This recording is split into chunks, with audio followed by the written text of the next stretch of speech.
उर्दू पत्रकारिता के प्रारंभिक दौर में यह बहुत ही रोचक तथ्य है कि उर्दू पत्रकारिता के विकास में गैर मुस्लिम लोगों का बहुत बड़ा योगदान रहा है, बल्कि इसकी स्थापना में भी इन्हीं लोगों की बहुत बड़ी भूमिका रही है। इसलिए संप्रदाय की क्षुद्र भावनाओं से ऊपर उठकर जिस तरह से उर्दू भाषी पत्रकारों ने, लेखकों ने, विचारकों ने इस देश के आजादी के आंदोलन की आवाज को बुलंद किया, जिसमें मौलाना मोहम्मद बकर साहब का नाम उल्लेखनीय है, जिन्होंने अपना जीवन का बलिदान कर दिया देश की आजादी के लिए। 1857 की क्रांति में पयाम आजादी के माध्यम से अजीमुल्लाह खान ने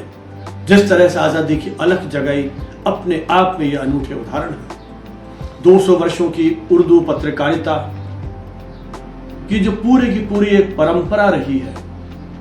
उसने भारत में अनेक पृष्ठ देखे हैं। संयोग से हैदराबाद स्थित मौलाना आजाद नेशनल उर्दू यूनिवर्सिटी का पत्रकारिता एवं जनसंचार विभाग, जिन्होंने जिस तरह से मिलकर के पिछले कुछ वर्षों में उर्दू पत्रकारिता के क्षेत्र में, चाहे हम प्रिंट मीडिया के क्षेत्र में बात करें, चाहे हम इलेक्ट्रॉनिक मीडिया के क्षेत्र में बात करें, जिस तरह से उर्दू भाषी पत्रकारों की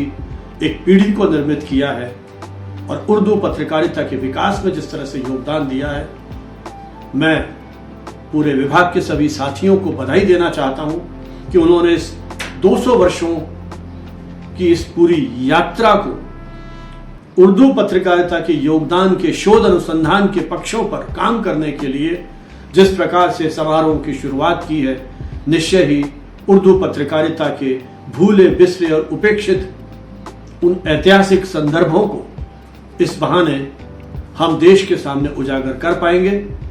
इस आयोजन के लिए मेरी ओर से हार्दिक बधाई और भविष्य के लिए यही शुभकामनाएं कि उर्दू पत्रकारिता